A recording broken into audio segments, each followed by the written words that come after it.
Diyan, no? Psalms chapter 34 verse 18. Sabay tayo.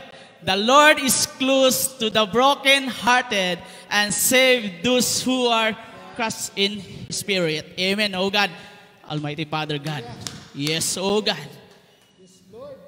You're the King of Kings, oh God. Holy Father. Panginoon, salamat Panginoon today na nakasabay ka naman namin, Panginoon. Your presence, Panginoon, na nandito sa aming buhay, Panginoon. Salamat, Lord, dahil sa iyo, Panginoon. Wala kami dito, Lord, kundi dahil sa iyo, Panginoon. Amen. Lord, we thank you for us, Panginoon, na nanonood sa online, on-site, Panginoon, na nandito, Lord God. Salamat sa kanilang buhay, Panginoon. Ginamit mo sila, Panginoon. Amen. Lord God, I pray, Father, today, Lord, lubayan mo ko, guide me, teach me how to preach your gospel, Panginoon. Not my weakness na makikita nila, Panginoon, kundi yung strength mo, Panginoon, ang makikita, Panginoon, oh God. Lord God, nawa na ma-encourage sila, Panginoon, sa iyong hinanda, Panginoon. Salamat, Panginoon, sa mga destiny helpers. Yes, Lord God. Na nabuo itong outline, Panginoon, oh God. Hindi Amen. Dahil sa iyo, Panginoon. Hindi ko ito maihayag sa kanila, Panginoon, oh God. Dahil ikaw yung nanguna para sa akin, Panginoon, oh God. Lord, ginagawa namin ito, Panginoon, dahil alam namin na ikaw yung nagmahal para sa amin, Panginoon. Binabalik lang namin yung pagmamahal na meron kami, Panginoon, oh God. Lord, tulungan mo ako, Panginoon. Amen. Tulungan mo ako, Lord God. Hindi man ako maging kagalingan, Lord God. But ako ang iyong maging inspirasyon. Ikaw yung aking inspirasyon, Panginoon, oh God. Salamat, Panginoon. This verse na ito, Panginoon, sa Psalms, Panginoon, oh God. Nawa, na ma-encourage ko sila, Panginoon. Na ma-encourage mo sila, Panginoon, kung anong manghihayag nitong verse na ito, Panginoon. Salamat, Panginoon. In Jesus we pray. Amen at amen. Amen.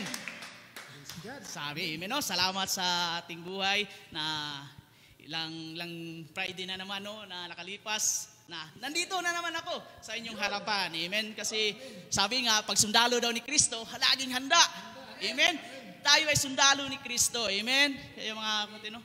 Ibigay natin yung todo, yung buhay natin na maglilingkod sa ating Panginoon. Amen. No, sabi dyan, no, sa ating text, the Lord is close to the brokenhearted and save those who and crushed in spirit. Amen, no, mga kapatid. Sabi nga, for the brokenhearted, ha? Amen, no? Sino ba itong hindi nakadaan nakadaan ng brokenhearted? Lahat, amen, no? Kaya ikaw nanonood dyan, no? Na lahat tayo, nakaranas tayo ng brokenhearted. Hindi lang ito sa relationship, ha? Pag sinasabi itong hindi lang sa relationship, kundi sa pamilya, sa trabaho, oh, lahat ng na pinagdaanan mo sa buhay. Sabi ito, for the brokenhearted, God gives nearness. Amen? Nandyan yung Panginoon sa iyong buhay. Na numaan ka man sa brokenhearted, yung nawasak na yung puso mo, nawawasak na, no, na sabi so, God is not removed from knowing about the pain or from the experience of pain. He is always available and close to those who suffer. No? Lahat anumang pinagdaanan mo, ni-experience mo sa buhay, si Lord, available lagi. Nandyan sa iyo and close to those who suffer. Sabi dyan, no? Not only in His near, but to stay with us and will help get through. He is not surprised or deterred to no matter how deep the brokenness feels. Nandyan si Lord sa atin, no? Sa ating buhay. Kung ano man yung kalalim ng na broken-hearted ka, no, nawawasak yung puso mo, si Lord, nandyan sa'yo. Nandyan siya, close, no? Nandyan, sabi nga ni doon, He close, sabi niya, tulungan niya yung mga nagdudurusa daw. Tutulungan niya yung nagdudurusa at di binibigo ang walang pag-asa. Amen? Ganun si Lord sa atin. Kaya nga title natin, no, today, God save the broken-hearted. Ano ba yung God save the broken-hearted? Sabi dyan, many people in the world experience broken-heartedness. Sabi dyan, the cause of it are endless. Number one, loss of a loved one. Yan. Na ba? Number one, loss of loved one. Nawawala ng pagmamahal sa isang tao. Amen. Number two, losing out on something you care. Nung nawawala, yung pinag-ingatan mo, yung iniingatan mo, biglang nawala. Lumalabo. Yung iniingatan mo na, binihisan mo na. Di ba? Pinakain mo. Sabi ni Coach, pinakain mo ba? Bilang nawala. Ano ba yung sabi sa mga kamundo? Yung, sabi, ghost ba yun? Sa tawag yun? Yung biglang nawala. Amen? Ghosting pala. Amen, amen, amen. Yung ghosting, biglang nawala. Sabi dito, and number three, not getting what you wanted. Yung gusto mo nang makuha, no? Hindi makuha-kuha mo. Di ba? Ito yung makamundong experience na broken-heartedness ka. And number four, itong masakit, betrayal. Betrayal, no? Betrayed. And last, rejections, and many more. Ito yung pinagdaanan natin pag nasa makamundo tayo.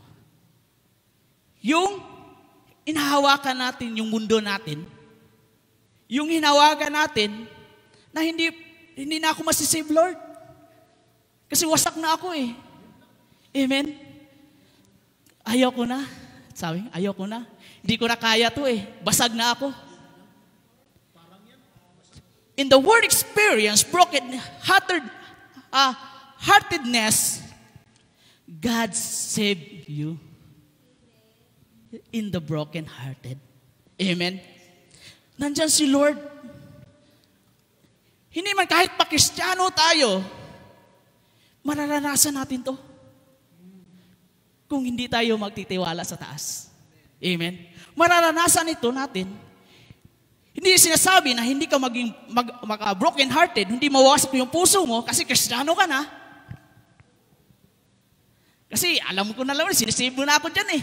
Alam ko na yung patutunguhan ko. Pero hindi, huwag tayong huwag tayong mag-trust sa ating sarili. Huwag tayong magtiwala na kaya ko to. Kaya ko to, Lord. Sabi dyan, we tend to focus on the temporary. Nagpo-focus lang tayo sa temporary na makamundo eh. But when we focus on the unseen with eyes of faith, no? Nung magtitiwala tayo kung saan yung gusto natin tignan ng panampalataya, only that we can keep going and not lose heart. Amen, no?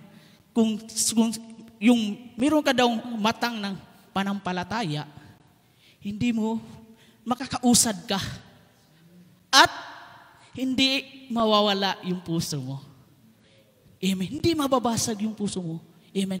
Kung saan ka titingin? Kung sa Lord ba? O sa sarili mo? Amen. Amen. Alam niyo ba, no, na ang pinaka-sinungaling na parte at pinaka-mandaraya na ginawa ng ating puso ni Lord? Itaas ating kamay. Itaas ating kamay. Itaas ating yung kamay. Hawakan natin dito. Hawakan natin dito. Ilagay natin dito. Yan. Yan. Yan ang pinaka-sinungaling at mandaraya sa ginawa, no? Sa ating parte ng ating katawan. Bakit? Kasi yung puso, pabago-bago. Amen? Alam mo, na tama, pero binabago. Amen? Amen? Pabago-bago. Amen? Amen, amen, amen. Hallelujah, amen. Amen, amen, amen. Lahat, lahat to eh. Yan. Amen, amen, amen. Amen. Oh, glory to God, glory to God. Amen. Ang puso daw, kasi, pag ang puso daw, mandalaya sa atin, kasi, yan ang sinasabi sa Jeremiah 17 verse 9. Sabi niya, sino ang nakakaunawa sa puso ng tao, ito'y mandalaya at walang katulad. Wala nang lunas sa kanyang kabulukan. Alam niyo nung Panginoon. Pero merong mas magandang characteristics ng puso. Yung mabago ka. No? Amen? Yun. Hindi naman pabago-bago, pero may maganda din yung puso na sasama ka sa Panginoon. Yung mabago ka. Amen? Kasi minsan daw, sabi, sabi nga sinasabi niya, follow your heart.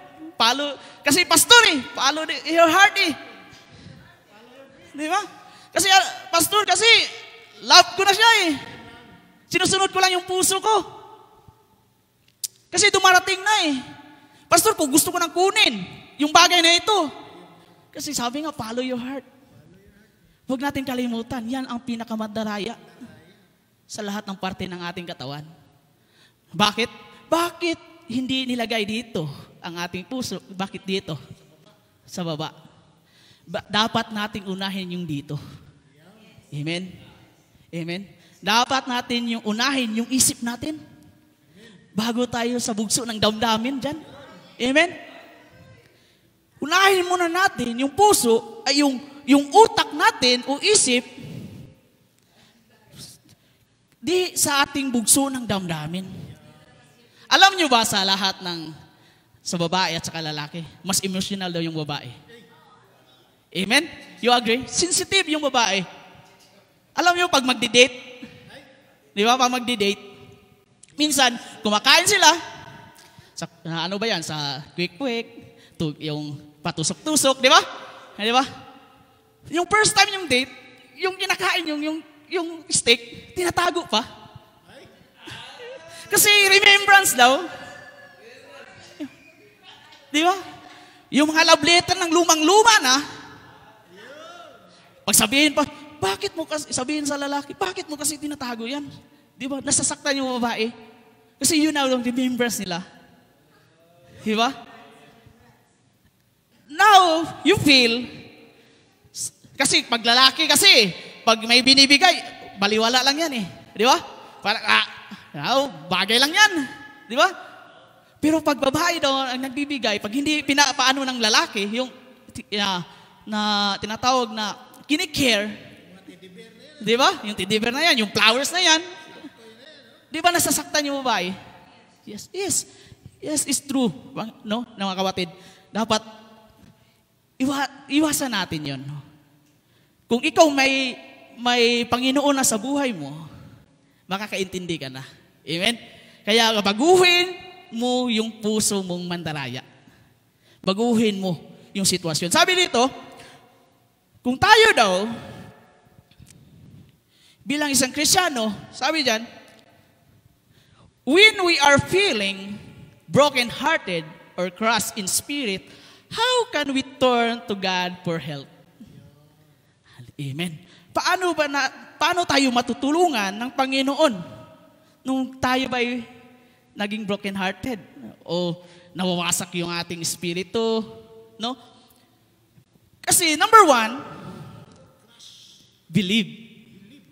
Magtiwala tayo sa Panginoon. Sabi diyan, believe that God can fix your brokenness. Maniwala ka na kaya ng Panginoon na i-fix yung brokenness mo. Amen? Sabi ito, Jesus himself spoke these words. Sabi niya, the Lord will wrap His arms of love.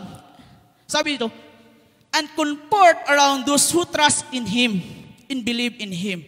Sabi niya, lean on God and allow Him to continue the process of healing your broken heart.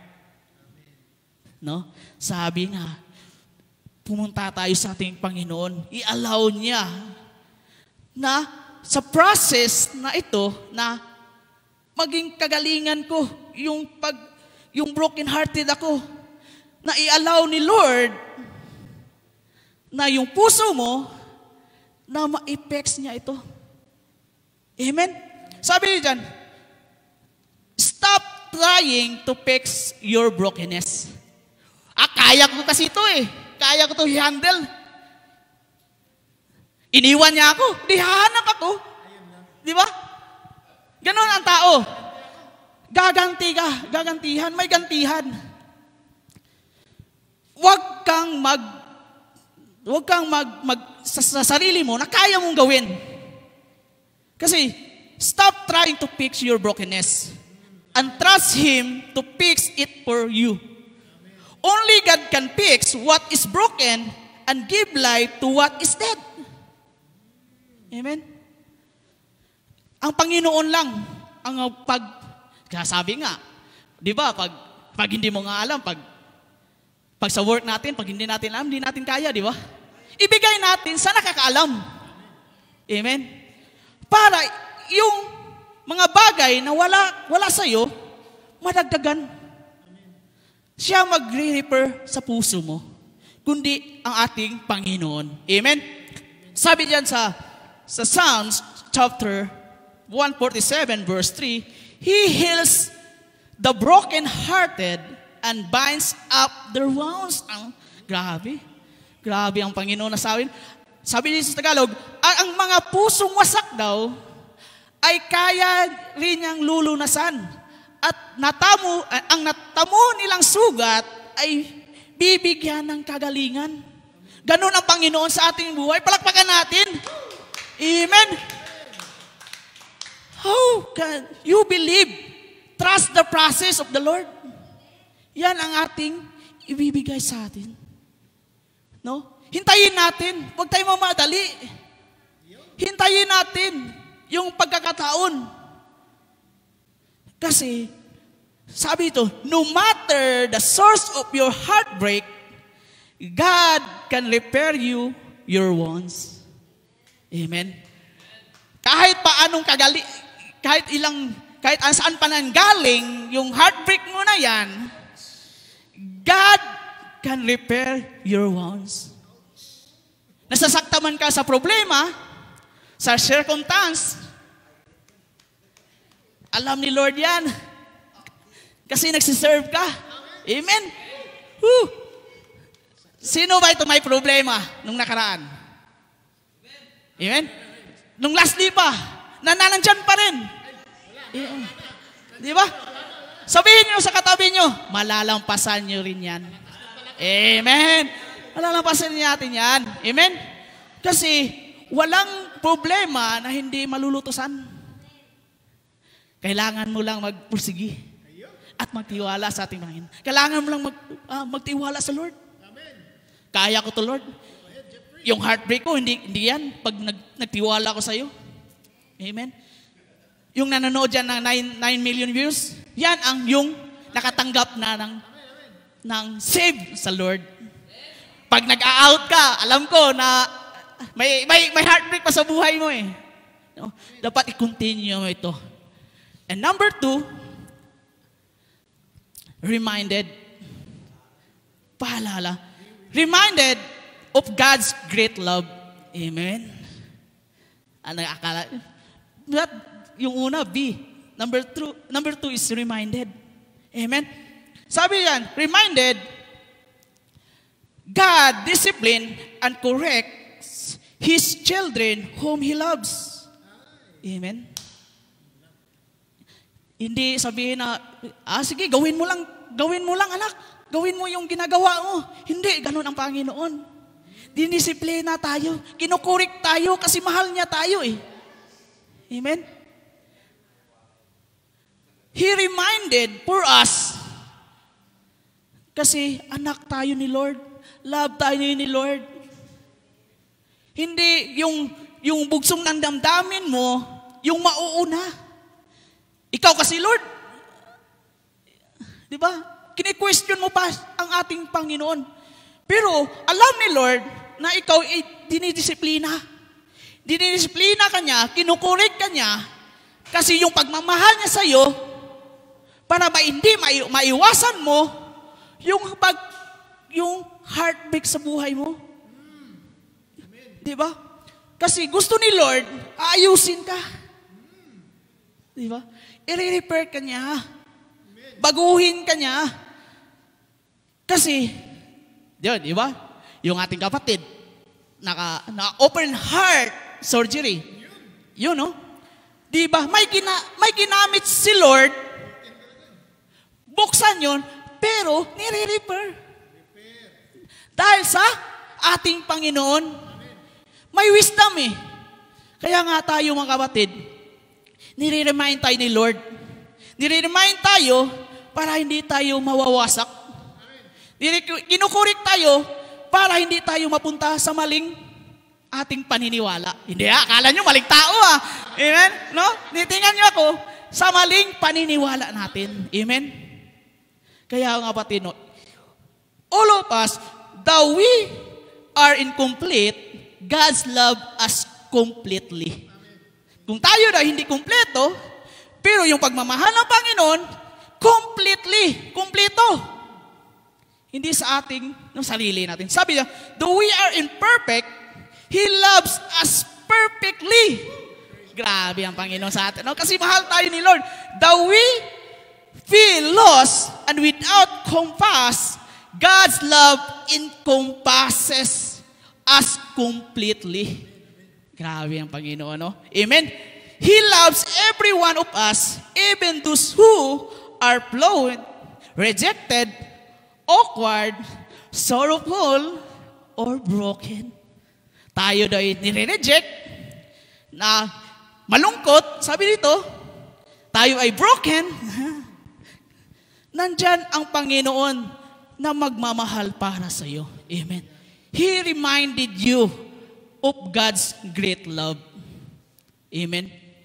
Hindi sabihin ng, nire-remind mo ako, Lord, kasi hindi ako nagsisimba, hindi. Kasi araw-araw tayo nire-remind ni Lord. Kasi mahal tayo ni Lord eh. Yung sino may mga anak dyan, di ba? Pag mahal mo yung anak mo, nire-remind mo. Huwag ganyan. Kasi, sabi nga ni Digong, mawawasak yung, di ba? Di ba? Pag meron tayong mahal sa buhay, meron tayong loved ones, nire-remind natin. Kasi mahal natin sila. Amen? Kasi, dapat ibigay natin na wag i-allow natin si Lord na i-remind tayo. Baka sabihin mo, pag ni-remind ako ni Lord, parang hindi na ako mahal ni Lord. Kasi kaya ganito ako eh. Di ba? Tanggapin mo pag ni-remind ka ni Lord. Amen? And number 3, sabi para sa Hebrews chapter 12, verse 6, because the Lord discipline the one He loves, and He chasten everyone He accept as His son. Ganun pala tayo. Dinisiplina na Panginoon kasi mahal daw tayo. At sabi ni Lord dito, tinuturi na tayo ng kanyang anak. Kasi mahal tayo ni Lord eh. Amen? Kaya mga kapatid, no, huwag natin hayaan na ikaw lang nagre-remind sa sarili mo. Yung dapat magre-remind sa buhay mo, kundi si Lord. Kasi siya yung ating Ama. Siya yung nagpinagmula ng ating pagmamahal. Amen? And number 3, bilisan natin, optimize. Optimize positive thinking. Amen? Amen? Sabi dyan, optimize positive thinking. Sabi dyan sa Philippians chapter 4, verse 8, finally, brother and sisters, whatever is true, whatever is noble, whatever is right, whatever is pure, whatever is lovely, whatever is admirable, if anything is excellent or praiseworthy, think about such things. No? Sabi dito, think only what is true and trustworthy. Kung ano yung katotohanan, no? Yun ang ating isipin. Kasi pag dumaan na tayo sa heartbreak, nawawala yung isip natin eh. Di ba? Nawawala yung, kasi nasasaktan tayo, nawawala yung emotion, yung ano natin, yung iniisip natin na tama, pero nawawala dahil sa emotion. Nauuna yung emotion mo. Kaya nga sabi, nilagay yung heart dito, hindi dito. Amen? Kasi unahin natin yung isip natin kaysa ating emotion at damdamin, na bugso ng ating damdamin. Kasi mag-isip tayo sa mga positibong pag-iisip.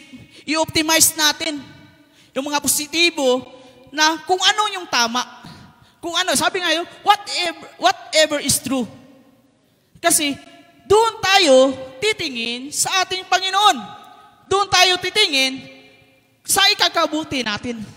Saan ba ito yung ikakabuti sa atin? Yung kagaya nito, nagsa-church tayo. Marami tayong nag-advise sa atin. Maraming mga concern, mga destiny helpers. Diba? Nandyan yun. Kasi dito sa church, pag sabi pag dito na sa church, may grasya. Pag doon na tayo sa labas, disgrasya aabutin mo. Amen?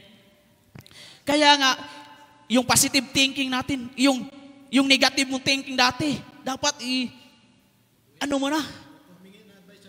Amen. Huwag kang hihingi sa labas. Doon ka hihingi.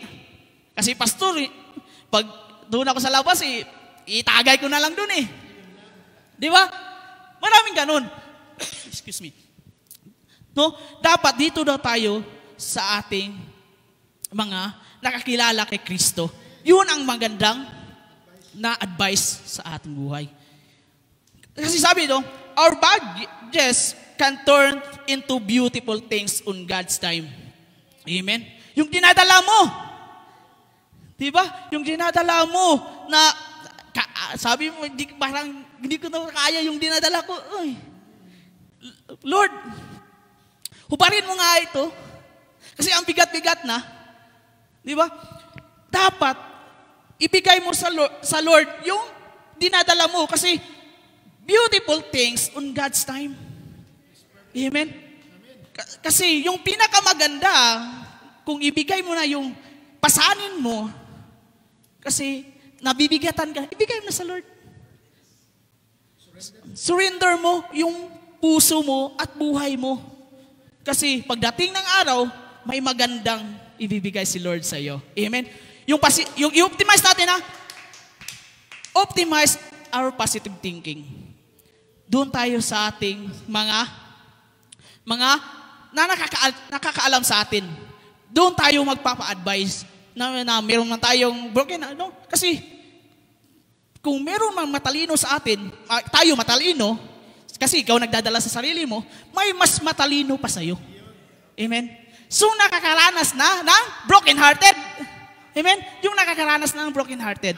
Amen? Nung galing doon, kasi nanggaling sila doon eh. Mature na yung isip at puso nila. Amen? Doon tayo magpapa-advise, ikutin natin yung negative thinking natin into positive thinking. Amen? Kasi, in all things that help us stay focused on God's love for us and Christ, Jesus sacrificed for us. Amen? Sabi dito, and all that difficult things we face, no? We face, it's the way to reclaim and live out the lives with love, hope, faith, and gratefulness in the full in the full blessing of the love of God.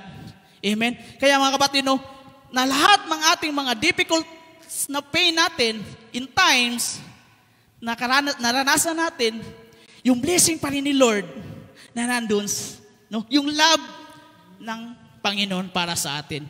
Dapat baguhin natin yung negative thinking natin into positive thinking. Yun ang ating buhay. No? Sabi ito, and number 4, keep, di ba? Be and K na tayo. Keep. Sabi dyan, keep praying for God's comfort. Amen. Kasi baka pag dumating na yung heartbreak mo, doon ka doon ako sa comfort ko na kaya akong i-happy. Doon pala sa may ilaw-ilaw, yung comfort zone mo. Di ba? Sabi keep praying for God's comfort. Sabi dito, sabi sa 2 Corinthians chapter, yun?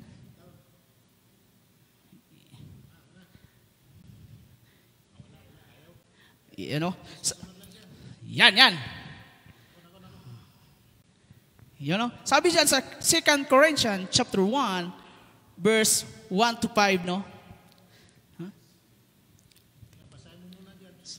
No?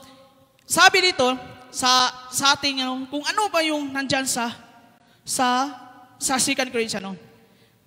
Kasi lahat daw tayo pag nagpe-pray tayo, no, na for God's comfort, para tayong hindi kino-comfort ni Lord kasi Lord, parang hindi mo ako kino-comfort nilalayo mo ako Di ba? Meron tayong gano'n na pag-iisip Di ba? Meron tayong doubt. Sabi daw, God is, sabi, balik. Yan. Thank you, Lord. Sabi diyan sa 2 Corinthians chapter 1, verse 1 to 5. Paul and the apostle of Christ, Jesus, by the will of God, and Timothy, our brother, to the church of God in Corinto, sabi diyan, together with all His holy people throughout Achaia, and verse 2, grace of peace to you, God, our Father of the Lord Jesus Christ, praise to the God of all comfort. Sabi diyan, God is the only source of full satisfaction. No, amen. Siya yung hindi na natin pag nandyan si Lord sa ating buhay, no, ibigay natin yung hingi tayo ng comfort sa Lord. Huwag tayo hihingi sa ating masandalan sa ibang tao. Hingi muna tayo sa ating Panginoon ng comfort. Kasi sabi nga ito, siya yung sa lahat ng comfort, siya ang pinagmulan. Amen? Sabi niya doon, and verse 3, sabi niya, praise be to the God and Father of our Lord Jesus Christ, the Father of compassion, sabi niya, and the God all comfort. Amen?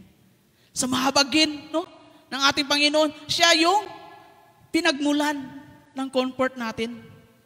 Kaya, keep praying for God's comfort. Sabi yan, in the same way, as you are seeking to be saved, you go to the God on all of grace.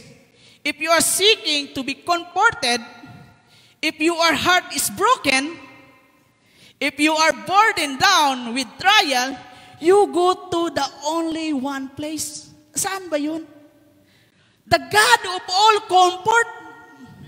Amen? Amen?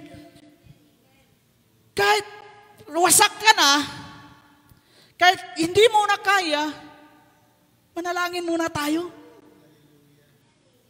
Kasi si Lord, hahawakan ka niya Magpahawak tayo sa Lord. Amen? Maghahawak tayo sa Lord. Magpahawak tayo. Amen? Kasi yung kamay ni Lord, mas malaki sa kamay natin. Hindi tayo mahulog. Kasi inalagaan tayo, kinukomfort na kasi mahal tayo ni Lord Amen? Ganon yung ating Panginoon. Sabi dyan sa verse 5, for just as we share abundantly in suffering of Christ, so also our comfort abound through Christ. Amen? Amen, no? Kahit nga sabi, kung ikaw ay broken, nawawasak man yung puso mo, nandiyan si Lord Saan ba tayo? Sabi niya, you go to the only place lang. Isa lang. doon sa ating God of all comfort. Mga manalangin muna tayo. Kasi si Lord, magbibigay kung anong desisyon para sa buhay mo. Kung saan ka dadalhin niya. Kasi pag ikaw nawasak, pag pinabayaan mo yung sarili mo, wasak na wasak ka talaga. Pag hindi ka nanalangin muna. Manalangin muna tayo. Kasi si Lord, ibibigay niya yung all comfort na para sa iyo. Yayakapin ka ni Lord. And number 5, enjoy naman. Amen? Amen! Enjoy! Kasi pag sabi nga, grabe naman, ang sakit-sakit na yung sinasabi mo. Enjoy muna natin. Enjoy God's blessings. Amen? Amen? Mag-enjoy din tayo. Sabi dyan sa 1 Timothy chapter 6, verse 17, command those who are in rich is this present world not to put their hope in wealth, which is so uncertain, sabi dyan, but to put their hope in God, who richly provide us with everything for our enjoyment. Nandyan pala sa iyo ang enjoyment, Lord eh. Tagal-tagal ko nang hinanap. Hindi pala yung mundo ang magkapagbibigay sa akin. Nandyan pala sa iyo, Lord. Ang tagal-tagal ko na ay. Ang tagal-tagal ko na hinahanap yan. Hindi ka kasi nanalangin. Kaya hindi mo natanggap yung enjoy the blessing of the Lord. Amen. Sabi yan, true wealth is not the riches of the world. Di ba sabi yan, it's not the riches of the world. Kasi God will provide everything we need for our enjoyment. Kasi to enjoy God's and His blessing, seek Him for salvation. Fear Him and walk in His ways. Kasi doon mo maramdaman yung enjoyment sa buhay mo. Kaya nga, sabi, pag nanalangin ka, ibibigay sa iyo ni Lord yung blessings. Amen? Ibibigay sa iyo yung blessings. Sabi sa kaibigan ko, si Lionel Kendrick, yun, life is not always easy to live. But the opportunity to do so is a blessing beyond comprehensions. In the process of living with peace struggling, many of which will cause us to suffer and to experience Him. Lahat daw tayo, hindi, madali lang buhay ko. Sinasabi dito, na hindi easy na namubuhay ka, na yung buhay mo, hindi easy.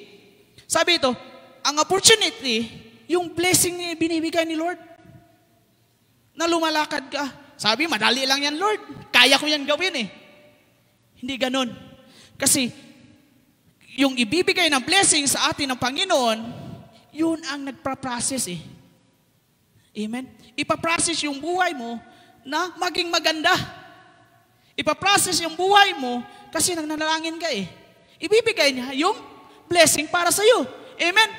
Kasi, paano tayo maibigyan ng enjoyment kung hindi naman tayo nanalangin?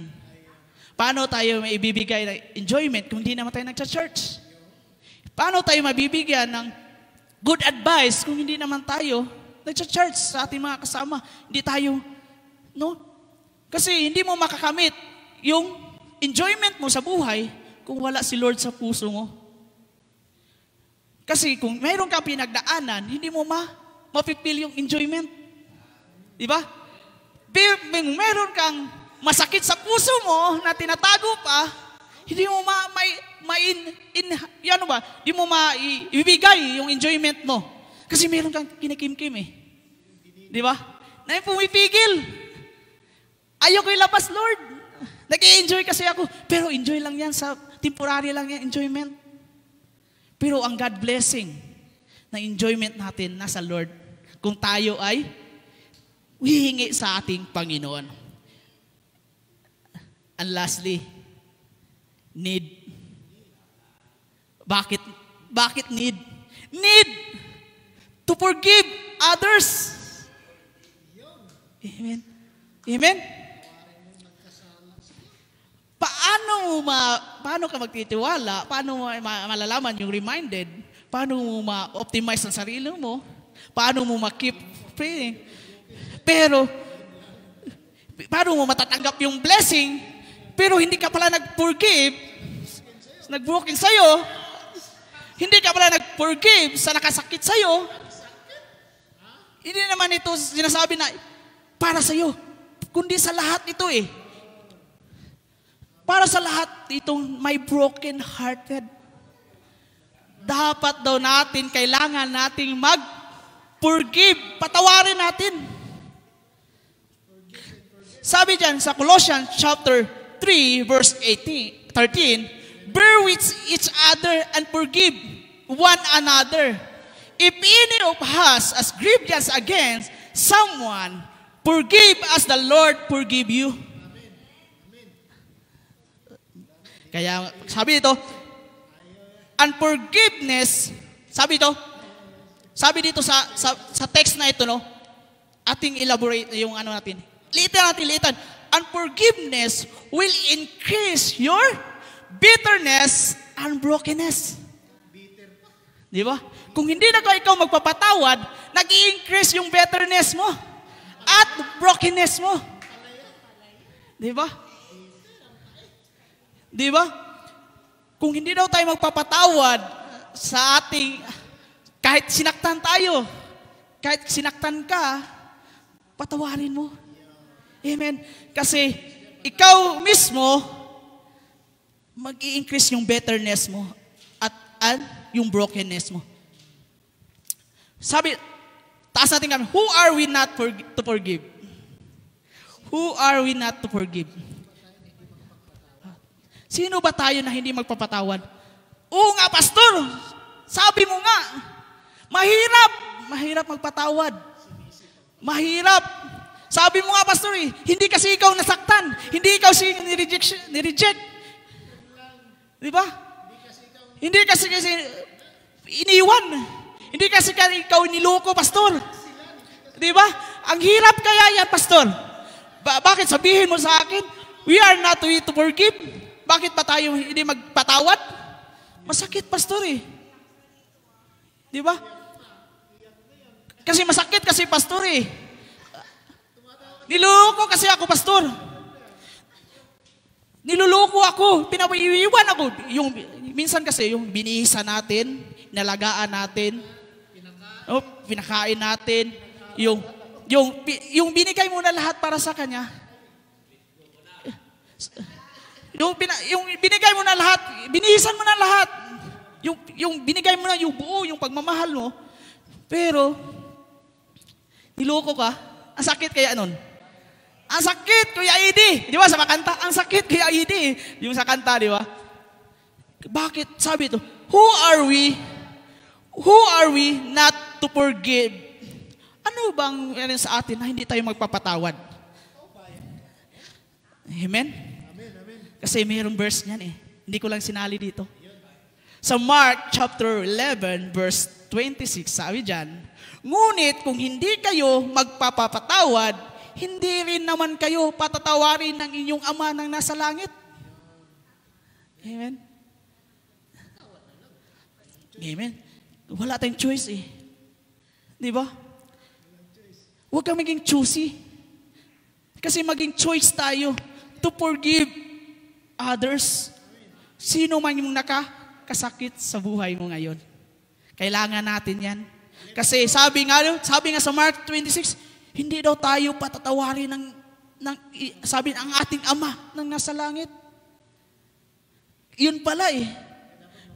Sabi, kasi minsan daw kasi, sabi niya sa aking kaibigan naman, si Lewis B. Smith, sabi dyan, to forgive is to set a prisoner free and discover that the prisoner was you.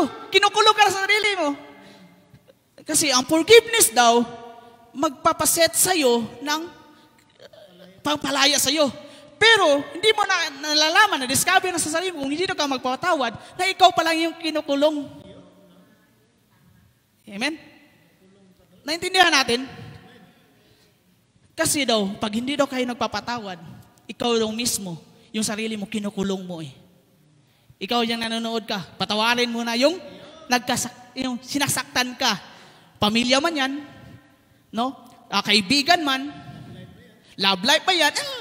Naku, pagdating talaga sa pag-love, di ba? Kasi, forgiveness is a seek for you. Sa iyo yan eh. Para sa iyo. Para, pag mayroon kang pinapatawad, naging malaya ka. Amen? Free ka na. Kasi wala ka nang inanakit eh. Kahit basag nga yung puso mo, magpatawad ka pa rin. Di ba? Si Lord, di ba? Paano, pinako siya sa cross. Dinodoraan pa. Di ba? Kung ano. Pero sabi niya, Lord, forgive them. Kasi hindi nila alam yung anong ginagawa nila. Di ba? Ganon si Lord sa atin. Bakit ba? Kaya nga, yun ang tanong sa atin, who are we not to forgive? Nga si Lord nga, nagpapatawad sa atin, tayo pa bilang tao. Para maiwasan natin yung broken, believe, remember, no? Reminded, optimize, keep, enjoy, and need. Ito yung ating kuman sa ating sarili. Need natin magpatawad. Sabi niya, things to remember in times of brokenness. Ano yung application natin? Ito, God gives you a church family for support. Ito yung ating i-remember natin kung naiyon tayo sa oras na broken tayo. God gives you a church family for support. And number 2, God use your pain to help others. Yon, amen? Kasi nakaranas ka na ng kasakitan, makapagtulong ka pa sa nangangailangan. Amen? Kasi ako lang lumalaban, pastor eh. Diba? Amen? Kasi pag tayo daw, kung nakaranas na daw tayo ng kasakitan sa ating sarili, no, tayo ay makatulong sa iba. Kasi naranasan natin eh. Amen? And last, God give you the hope of heaven. Yung may pag-asa. Huwag kang malumbay kasi, Lord, basak na talaga ako. Pero si Lord nagbibigay na may pag-asa in heaven. No? Kasi si Lord eh, hindi yan si Lord eh. Hindi yan sinasabi ni Lord, pabayaan kita. Hindi. Bibigyan ka pa ng pag-asa para mabago ka. Yung wasak mo na puso, bubuin ulit. Kasi ganun si Lord sa atin. Bibigyan ka ng hope ni Lord. Ang ating last, ito yon.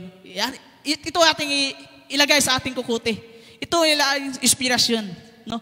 God is the only physician who can fully heal a broken heart, and He has never failed in His ability to heal. Amen. Salamat sa ating Panginoon. Kahit wasak ka na, yung kapatid natin binuksan na nga yung puso eh. Di ba? Yung kapatid natin brother. Pero yung physician niya, si God eh. Amen. Ganon. Instrumento lang yung nag-opera. Pero si God yung nag-fully heal sa kanya. Amen? Kaya bilang tayo na si Kristiyano o mga unbelievers man dyan, ikaw nanonood, kung ikaw may broken-hearted, wag mong sarilihin mo lang. Huwag mong dibdibin. Ibigay mo kay Lord. Kasi nga, anong yung title natin? God save the broken-hearted. Amen? No? Kasi si Lord, nandyan sa'yo. I-heal ka niya. No? Kahit paanong wasak mo dyan, kahit paanong iniwan ka dyan, kahit paanong pinabayaan ka, kasi wala ka ng pag-asa, pero si Lord, siya ating physician eh. Amen. Siya ang gumawa sa atin eh. Kaya na tayong baguhin. Kaya natin buuin yung puso nating wasak. Kaya nga tayo tumayo. Amen. Amen. Salamat, Panginoon. Oh God, dakila ka. Salamat sa aming buhay, Lord. Salamat, Panginoon. Dahil sa iyong salita, Panginoon, oh God.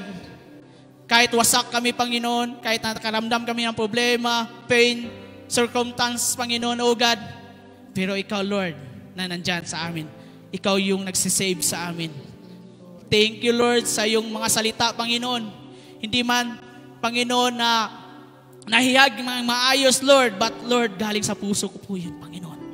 Dahil sa iyo, Lord, binigay mo, Panginoon, na ma-encourage yung mga kapatiran na hindi pa naniniwala, Lord, na nandyan pa sa kailang mga hinanakit, Panginoon, oh God, Lord. Give wisdom. Touch their hearts, oh God. Lord, baguhin ang kanilang mga negative thinking into positive thinking, Lord. I know na kasama mo sila, Panginoon. Alam ko, Lord, na may test ka. Alam namin, Lord, na nandyan ka sa buhay namin. Hindi ka nagpabaya, Panginoon. Dahil alam namin, Lord, you are the King of Kings, Panginoon. You are the Lords of Lords. Walang imposible sa iyo, Panginoon. Dahil alam namin, Lord, ang lawak ng yung pag-iisip para sa amin. Ibigay mo, Lord, yung wisdom sa aming buhay, Panginoon. Mayroon kaming nasaktan, Panginoon. Paano kami magpapatawad, Lord? Sabi mo nga, Panginoon, dahil sa iyo, Panginoon, kailangan naming magpatawad. Sana kasakit yung sinasaktan mo kami, sinasaktan namin sila. Lord, I need your advice. I need your help, Panginoon, to forgive others, Panginoon, oh God.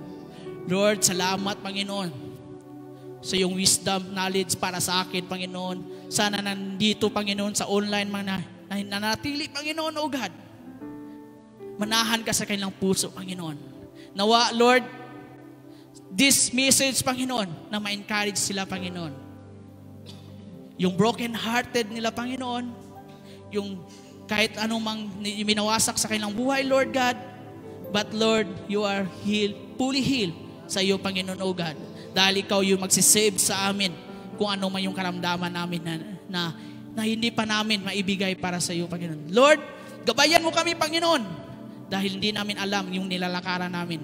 But your wisdom, Panginoon, na nandyan to guide us, Panginoon, sa aming buhay. Lord, thank you. In the name of Jesus, lahat po tayo magsasabi ng Amen at Amen. Amen.